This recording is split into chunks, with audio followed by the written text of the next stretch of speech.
5 Januari 2010, 50,000. Ini adalah merupakan satu pembohongan yang paling besar dan cuba memutarbelitkan kenyataan sebenar untuk memfitnah saya. Kena dengar baik-baik. Seorang kenalan saya yang saya tidak mahu sebutkan nama penuhnya demi untuk menjaga aib beliau. Seorang kenalan saya yang saya cuma rujuk sebagai rakan A menghubungi saya awal untuk mendapatkan bantuan meminjam wang bagi menjelaskan bayaran beliau kepada kontraktor yang mengubah suai satu pusat smart reader, pusat asuhan untuk kanak-kanak yang beliau usahakan. Beliau sedang ubah suai pejabat dan dalam usaha membuka sebuah pusat smart reader di Kota Damansara pada ketika itu. Saya ada bertanyakan kepada beberapa rakan, termasuklah seorang pegawai khas saya bernama Jabri bin Ami, ahli majlis bagi Bandaraya Subang Jaya. Saya tanya kepada beliau boleh tak pinjamkan sebanyak RM50,000 kerana ada seorang rakan yang berhajat sangat untuk meminjam wang tersebut. Dan saya tanya kepada beberapa orang dan rakan saya ini pinjam untuk sementara waktu sehinggalah permohonannya kepada syarikat PNS. Saya tak berapa ingat nama penuh PNS ini, tetapi ada satu agensi yang meminjamkan wang bagi mereka yang mengusahakan pusat-pusat sedemikian. Akhirnya setelah bertanya kepada beberapa rakan dan yang terakhir saya bertanya kepada saudara Adnan yang juga merupakan rakan perniagaan kita, saya tanya dan dia bersetuju untuk memberikan pinjaman tersebut.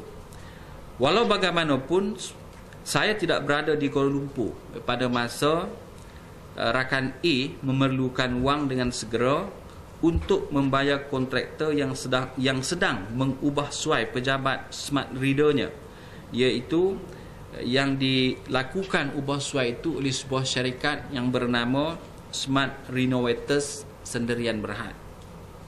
Oleh sebab itulah saya memohon supaya wang sebanyak RM50,000 yang dipinjamkan kepada rakan A saya yang dipinjam melalui saya itu dimasukkan ke dalam akaun seorang lagi rakan saya yang bernama Asmali bin Osman dan isterinya Puan Nurlela untuk diuruskan seperti yang disebut di dalam blog yang terlibat.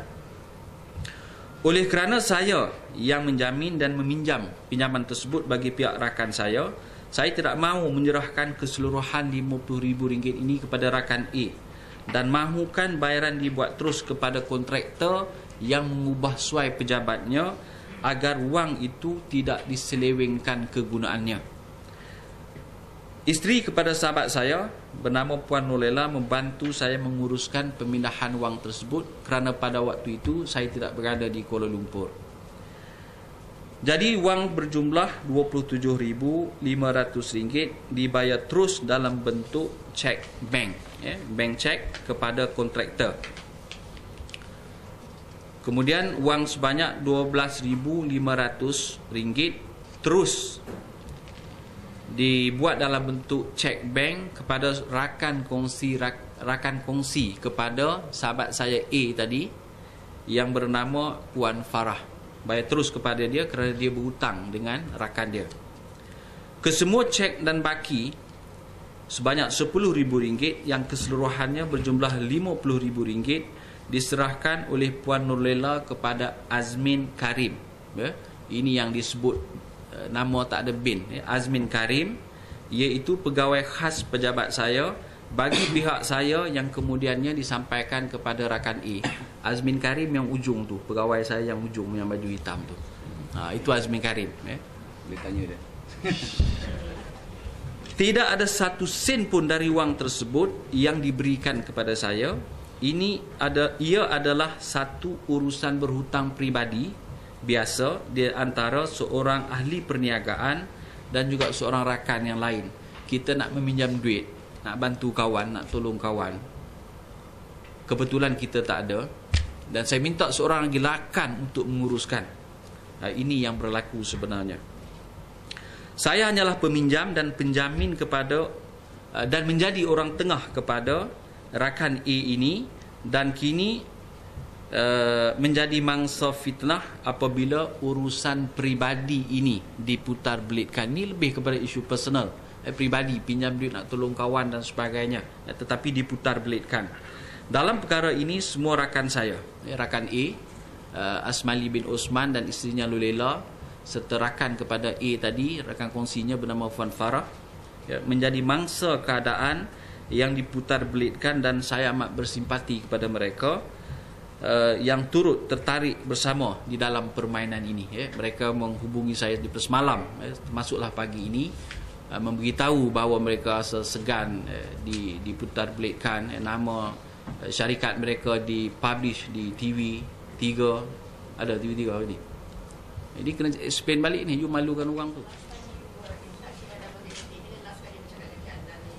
Terakhir saya bercakap dengan Cik Adnan ialah pada 23 hari bulan Jun tahun 2010, yang mana rakan yang meminjam 50,000 itu sudah pun memulangkan balik wangnya, dan saya telefon dia, Nan, bila nak datang, kerana rakan yang pinjam duit itu sudah pun memulangkan duit dia balik.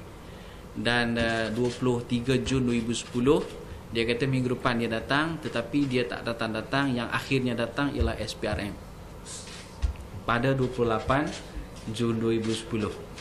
Kita bersangka baik, dan sebagai rakan perniagaan kita letak kepercayaan penuh kepada beliau sebagai CEO, dan itu adalah kali terakhir saya berkomunikasi, dan lepas itu langsung tidak dapat dihubungi, sehinggalah hari ini tidak dapat dihubungi. Jadi duit 50,000 ni tak bagi lagi tak? Duit 50,000 itu oleh kerana dibagi dalam bentuk cek, saya masukkan balik, kerana yang menguruskan hari itu di peringkat awal ialah Azmin bin Karim. Tulis betul-betul tu, Azmin Karim. Jadi disimpan di dalam akaun syarikat Azmin bin Karim. Belum dipulangkan kerana kita dah menyediakan cek awal untuk diambil balik, tapi dia masih tak datang sehinggalah hari ini. So it was written to Cik Azmin's account. Ya. Why was it not written to the syarikat Smart Rider? Ya, memang cek itu yang meminjam saya kepada Adnan, yang meminjam, dan saya jamin bahawa pinjaman ini akan dibayar dalam tempoh antara 3 ke 6 bulan, sebaik saja rakan A ini diluluskan pinjamannya oleh PNS, dan itulah yang dipegang. Jadi duit itu dipulangkan balik, bukan kepada saya, dipulangkan balik oleh rakan ini kepada, sebab saya pun tak nak pegang duit itu, dipulangkan. Saya kata okey, sementara saya nak berhubung dengan rakan ini, kita nak pulangkan duit ini, dia nak datang. Waktu dia datang itu sepatutnya dia ambil, tapi dia tak datang. Jadi duit itu dimasukkan ke dalam akaun Azmin bin Karim. Jelas tu, saya tak nak nanti sebut Azmin lain. Cik Azmin ni memegang quite a lot of money that is moving around. You jangan buat tuduhan macam tu. Soalan you tu lebih cenderung untuk bawa benda yang tak betul. You jangan spin lagi. Benda tu habis sampai dekat situ. Saya hanya nak menjawab apa yang dah diperjelaskan itu saja. Jadi kenapa you tak direct masukkan dekat akaun si Adnan ni ke, ataupun Saya tak ada akaun dia. tak adalah you lembaga pengarah kan? Jadi kenapa you tak masuk si Saya sudah berikan tadi bahawa saya nak jumpa dia kerana rakan itu dah memulangkan.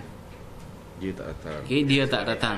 Sebab dia tak datang. Kenapa you tak back in ke, ataupun Saya tak ada Dia akaun back in numbernya. kat Tu saya sebut, dia janji nak datang lepas 23 Jun dia datang, tapi dia tak datang. Yang datang ialah SPRM. Dan duit itu pun kita declare, saya maklumkan kepada SPRM bahawa ada, duit itu ada. Itu adalah duit dia, bukan duit daripada syarikat. You kena faham tu. Okey. Terima kasih banyak.